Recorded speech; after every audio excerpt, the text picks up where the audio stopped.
ನೋಡಿ ಇಷ್ಟೊಂದು ಜನ ಹೆಣ್ಮಕ್ಳಿದ್ದೀರಾ, ತುಂಬಾ ಖುಷಿ ಆಗುತ್ತೆ ನಿಮ್ಮನ್ನೆಲ್ಲ ನೋಡಿ. ಹೋದ್ಸಲ ಹೆಚ್ಚಾಗಿ ಹುಡುಗರೇ ಸಿಗ್ತಾರೆ, ಇವತ್ತು ನೀವು ಸಿಕ್ಕಿದ್ದೀರಾ. ತುಂಬಾ ತುಂಬಾ ಚೆನ್ನಾಗಿದೆ ನೋಡೋಕೆ. ಊಟ ಆಯ್ತಾ? ಊಟ ಆಗೋಯ್ತಾ? ನಾನೇ ಮಾಡಿಲ್ಲಲ್ಲಪ್ಪ.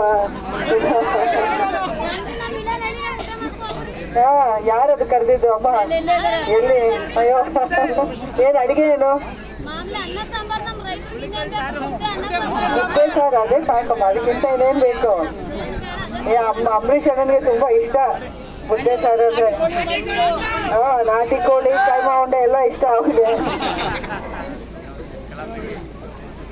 ಅವ್ರನ್ನ ನೆನ್ಸ್ಕೊಂಡು ನಾವೆಲ್ಲ ಮೇ 23ಕ್ಕೆ ಒಂದು ಹಬ್ಬ ಮಾಡಿರ್ತೀನಣ್ಣ. ನೀವು ಏಪ್ರಿಲ್ 18ಗೆ ವೋಟ್ ಹಾಕ್ತಿರಲ್ಲ, ಗೆದ್ದು ಬಂದ್ರೆ ಖಂಡಿತ ನಿಮ್ಮೆಲ್ಲರೂ ಮನೆಗೆ ಬಂದು ಊಟ ಮಾಡ್ತೀನಿ. ನಿಮ್ಮ ಒಂದು ಋಣ ಏನಿದೆ ಅದು ತೀರಿಸ್ಕೊತೀನಿ. ನನ್ನ ಕ್ರಮ ಸಂಖ್ಯೆ 20, ಅಭ್ಯರ್ಥಿಗಳ ಸಂಖ್ಯೆ ಈ ಬಾರಿ ಹೆಚ್ಚು, ಹಾಗಾಗಿ 2 ವೋಟಿಂಗ್ ಮೆಷಿನ್ ಇರುತ್ತೆ. 2ನೇ ವೋಟಿಂಗ್ ಮೆಷಿನಲ್ಲಿ ನೀವು ನೋಡ್ಬೋದು ಕ್ರಮ ಸಂಖ್ಯೆ 20 ಹೆಸರು ನಂದು. ಅದರಲ್ಲಿ ಸುಮಲತಾ, ಅಂಬರೀಷ್ ಅಂತ ಇರುತ್ತೆ. 2-3 ಬೇರೆ ಸುಮಲತಾ ಅನ್ನೋ ಹೆಸರಲ್ಲಿ ಇರುತ್ತೆ, ನಕಲಿ ಸುಮಲತಾ. ಅದಕ್ಕೆ ನೀವು ಬೇಜಾರಾಗಬೇಕಾಗಿಲ್ಲ. ಸೊ ಎಷ್ಟೇ ಸುಮಲತಾ ಇದ್ರು ಸುಮಲತಾ, ಅಂಬರೀಷ್ ಅಂತ ಒಂದೇ ಹೆಸರಿದೆ.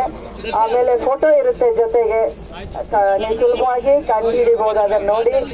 ಆಮೇಲೆ ನನ್ನ ಚಿಹ್ನೆ ಯಾರಾದ್ರೂ ಹೇಳ್ತೀರಾ? ಕಾಳೆ ಊತಿರೋ ರೈತ ನನ್ನ ಚಿಹ್ನೆ. ಇದನ್ನೆಲ್ಲ ನೀವು ನೆನಪಿಟ್ಟುಕೊಂಡು ಎಚ್ಚರಿಕೆಯಿಂದ ವೋಟ್ ಹಾಕಿ ಆಶೀರ್ವಾದ ಮಾಡಿ. ನಿಮ್ಮ ಅಂಬರೀಷ್ ಅಣ್ಣ ಅವರ ಪ್ರೀತಿಯನ್ನು ಉಳಿಸಿ, ಮಂಡ್ಯದ ಸ್ವಾಭಿಮಾನ, ಮಹಿಳೆಯರ ಸ್ವಾಭಿಮಾನ ಕಾಪಾಡಿ.